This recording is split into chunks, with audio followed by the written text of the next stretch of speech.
আসসালামু আলাইকুম বন্ধুরা, প্রাইড এবং প্রেজুডিসের সামারির পরবর্তী অংশ।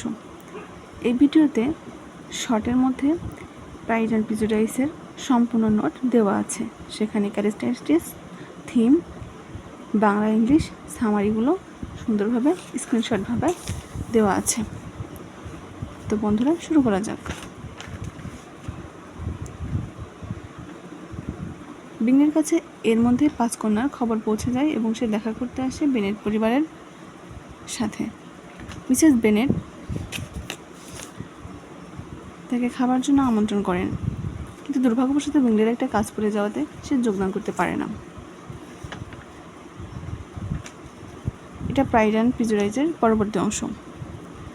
5 কন্যা অবশ্য বিংলেকে চুপিসারে দেখে নিয়েছে, তাই বিংলেকে নিয়ে তাদের মধ্যে কানাঘুষা হতে থাকে।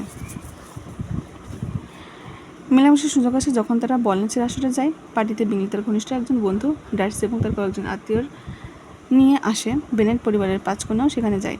মেয়েদের মধ্যে জেন সবার বড় এবং অত্যন্ত ভদ্র, এলিজাবেথ মেজ এবং খুব বুদ্ধিমতী। জেনকে দেখেই বিংলে অভিভূত হয়ে যায়, তাই সে জেনকে তার সাথে নাচে অংশগ্রহণের জন্য আমন্ত্রণ করে। জেন তার সাথে গ্রহণ করে এবং বিংলের সাথে নাচে। অন্যদিকে এলিজাবেথের সাথে ডার্সি খারাপ আচরণ করে, তাই এলিজাবেথ মনে মনে ডার্সিকে ঘৃণা করা শুরু করে।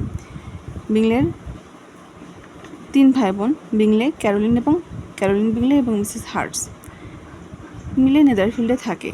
ইতিমধ্যে বেনেট পরিবারের সাথে তাদের ভালো সম্পর্ক গড়ে ওঠে।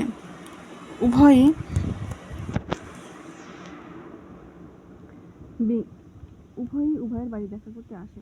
একবার জেন বিংলেদের বাড়ি যাবার প্রাককালে বৃষ্টির কবলে পড়ে এবং অসুস্থ হয়ে যায়। অসুস্থ হওয়ার ফলে তাকে সেদিন বিংলের বোনেরা আসতে দেয় না। আসলে জেন যাতে অসুস্থ হয় এবং বিংলের সাথে দেখা করতে পারে, আর তাতে হয়তো বিংলে ও জেনের মধ্যে সম্পর্ক গড়ে উঠবে, এই আশায় মিসেস বেনেট জেনকে ইচ্ছে করে বৃষ্টিতে ভিজে ভিজে ঘোড়া চেপে বিংলেদের বাড়ি পাঠায়। জেন অসুস্থ হয়ে পড়ায় জেনের মা এবং এলিজাবেথ তাকে দেখতে আসে। একটু সুস্থ হলে জেন তার বোনের সাথে তাদের বাড়ি চলে আসে।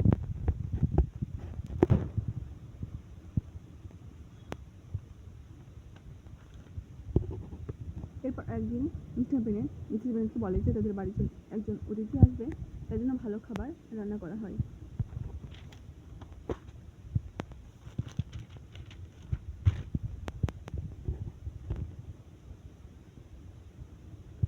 আসলে অতিথি ছিল উইলিয়াম কলিন্স, যাজক, মিস্টার বেনেটের দুঃসম্পর্কের চাচাতো ভাই, যে মিস্টার বেনেটের মৃত্যুর পরে লংবার্নের মিস্টার বেনেটের বাড়ি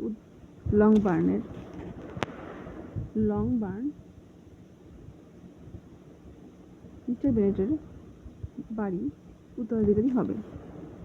আসলে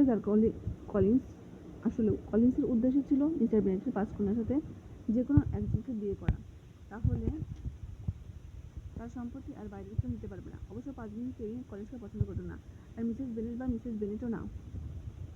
অজানাভাবে কলিন্স বেনেট পরিবারের বেড়াতে আসে এবং নানান বিষয়ে কথাবার্তা বলে। কিছুদিন পর বেনেট কন্যারা মেরিনাটের দিকে তাদের খালার বাসায় যাওয়ার জন্য যাত্রা করে উইলিয়াম কলিন্সের সাথে, কিন্তু মেরিনাট পৌঁছেই বেনেট কন্যারা যেন কলিন্সকে চিনেই না।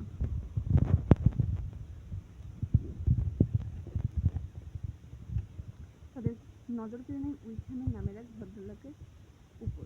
এলিজাবেথ তাকে দেখে পছন্দ করে ফেলেন। বেনেট কন্যাদের সাথে উইকহ্যামের খুদে বার্তার বিনিময় হয়। এবার বেনেট কন্যাদের তার খালার বাসায় পৌঁছে যায় উইকহ্যাম ও ড্যানি। ওদিকে উইকহ্যামকে দেখে মিস্টার বেনেটের ছোট 3 কন্যা ও পাগল প্রাইড তার খালাকে অনুরোধ করে উইকহ্যামকে তার বাড়িতে আমন্ত্রণ করার জন্য। পরের দিন উইকহ্যামের সাথে বল নাচের আসর দেখা হয় বেনেট কন্যাদের। সবাই তাকে নিয়েই মশগুল। উইকহ্যাম এলিজাবেথের কাছে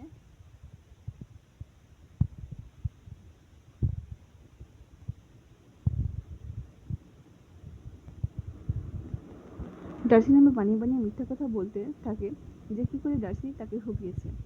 এতে এলিজাবেথ উইকহ্যামের প্রতি সহানুভূতি দেখায়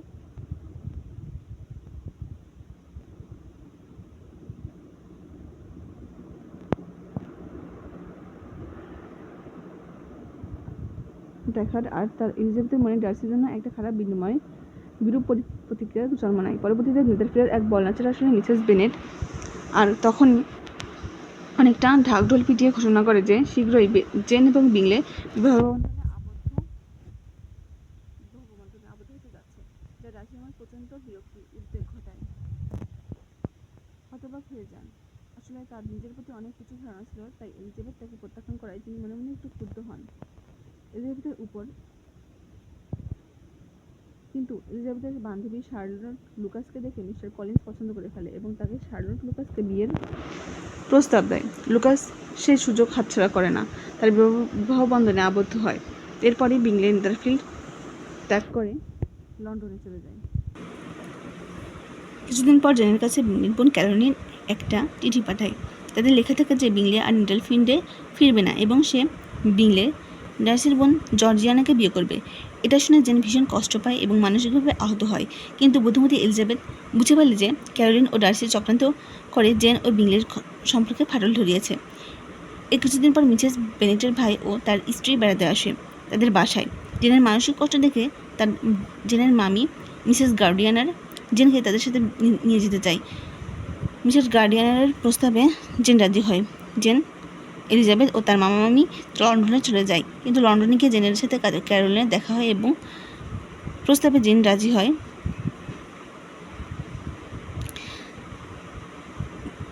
এবং ক্যারোলিন জেনের সাথে অত্যন্ত রূঢ় আচরণ করে। একদিন এলিজাবেথ ও জেন শার্লট লুকাস ও মিস্টার কলিন্সের সাথে দেখা করতে যায়, কিন্তু ভাগ্যবশত সেখানে ডার্সির সাথে এলিজাবেথের দেখা হয়ে যায়।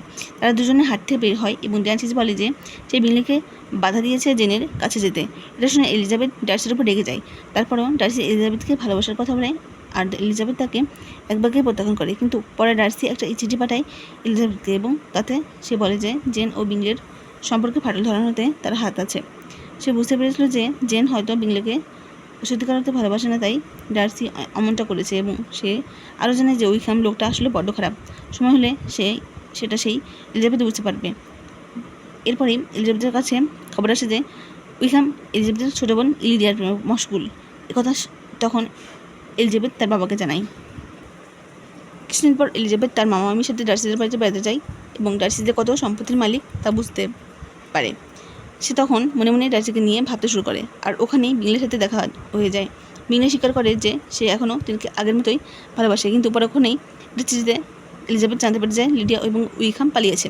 এ খবর শুনে সে বাড়ি ফিরে যায়। ওদিকে লিডিয়াকে খুঁজতে মিস্টার বেনেট তার শ্যালোকে মিসেস বেনেটের ভাই অনুরোধ করে। অনেক খোঁজাখুঁজির পর লিডিয়া এবং উইকহামকে পাওয়া যায়, কিন্তু তখন উইকহাম লিডিয়াকে বিয়ে করতে রাজি হয় না, কেননা সে অনেক টাকা ধার করে অন্যের থেকে দেয়, সে যৌতুক চায়। মিস্টার গার্ডনার তখন এসব জানিয়ে একটা চিঠি লিখে মিস্টার বেনেটকে। মিস্টার বেনেট ভাবে তার শ্যালোকে হয়তো উইকহামের চাহিদা পূরণ করেছে, কিন্তু আসলে তা করে ডার্সি। সেই উইকহামকে সর্বদাভাবে সহায়তা করে। এলিজাবেথ এসব তার মায়ের কাছে জানতে পায়, তখন সে তার ভুল বুঝতে পারে এবং ডার্সিকে প্রত্যাখ্যান করার জন্য আফসোস করতে থাকে। কিছুদিন পর বিংলে নেদারফিল্ডে ফিরে আসে এবং জেনকে বিয়ে করবার প্রস্তাব দেয়। তখন জেন তাকে গ্রহণ করে। এরপর মিসেস ক্যাথরিন নামের এক ভদ্রমহিলা ডার্সির আত্মীয়া মিস্টার কলিন্সের শুভাকাঙ্ক্ষী, সে তাকে চাকরি দিয়েছিল। এলিজাবেথের সাথে দেখা করে ডার্সির অনুপস্থিতিতে এবং তাকে শাসিয়ে যায় সে যেন ডার্সিকে বিয়ে না করে। আসলে মিসেস ক্যাথরিনও একজন বিপজ্জনক মেয়ে ছিল, আর সে মিসেস ক্যাথরিন তাকে ডার্সির সাথে বিয়ে দিতে চেয়েছিল। তাই যাই হোক, এলিজাবেথ বলে ডার্সিকেই বিয়ে করবে। এর কিছুদিন পর ডার্সি লন্ডন থেকে ফিরে এলে ডার্সি এলিজাবেথকে বিয়ের প্রস্তাব দেয় এবং এলিজাবেথ এবার আর তাকে প্রত্যাখ্যান করে না। শেষমেশ বিংলে ও জেন এবং ডার্সি ও এলিজাবেথের বিবাহের মাধ্যমে উপন্যাসটি শেষ হয়। বন্ধুরা, এই উপন্যাসটি আপনারা যদি লেখাগুলো দেখে দেখে শুনতে পারেন, আপনাদের পড়াশোনার জন্য খুবই উপকৃত হতে পারবেন।